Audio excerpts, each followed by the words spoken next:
I'm 40 years old. I have a wonderful son and a wonderful wife. We have the happiest family on the planet, or at least I thought so until a certain moment. Everything collapsed in one moment without warning. One day, when my son turned 10, I decided to get a tattoo. I decided to write my name, my wife's name, and my son's name on my body, adding the date of birth of each family member and their blood group. I really liked this idea, and in honor of my son's decade, I decided to go for it. One day I went to a tattoo parlor and gave the sketch to the artist who was supposed to tattoo it. The artist looked at it, said it was a very cool idea, and he would be happy to bring it to life. The only thing he added was that there seemed to be a mistake. I asked what was wrong. He told me that my son's blood group was incorrectly indicated. I said everything was correct. He asked, "Isn't your son biological?" I exclaimed, "What are you talking about?" The tattoo artist became flustered and said that by profession he was an artist, but by education he was a doctor. If both parents have blood type A, then the child cannot have blood type O. I laughed and said that maybe I was absent-minded and wrote it down wrong since I don't understand anything about medicine. I picked up the phone and immediately called Tiffany, my wife. I asked her to dictate our blood types. She quickly found our medical cards and dictated them. To my great surprise, there was no mistake. I hung up the phone and just sat on the couch. My legs gave way and became weak, and my world turned upside down. The tattoo artist brought me water and gave me a sedative. Brian also advised me to take a DNA test. I made the decision for myself that I wanted to know the whole truth, whatever it might be. Besides, the results of the DNA test would be undeniable evidence. After the examination, there was no surprise.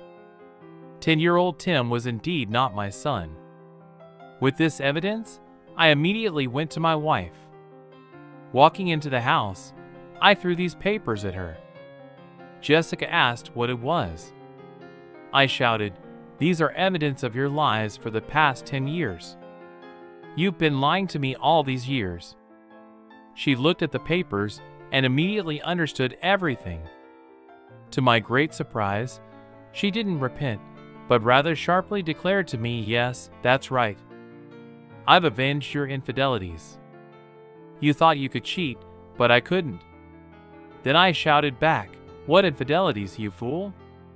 To which she replied, "I'm not blind. 2 of our neighbors have had children by you. The kids look just like you, like 2 peas in a pod. I see how warmly you treat them. They're clearly more to you than just neighbor kids. When I realized you were cheating on me, I got pregnant by Jim, the lawyer. He may not be as strong a guy as you, but he's not as stupid either. I'm glad my son Tim is growing up as smart as Jim." In response to her words, I shouted that she was a complete fool.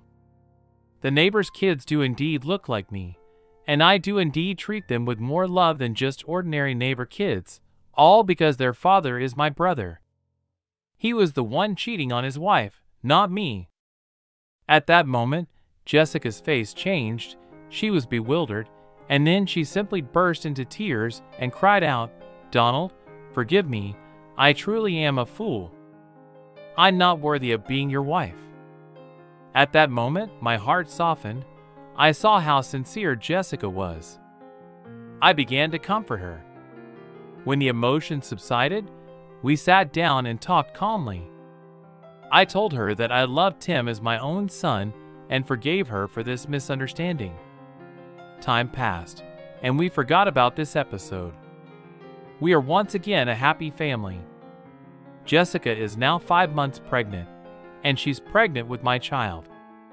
I advised lawyer Jim to move away, otherwise our next meeting could end badly for him. He listened and moved away. I got the tattoo I wanted, the only difference being that I removed the blood group from the inscriptions.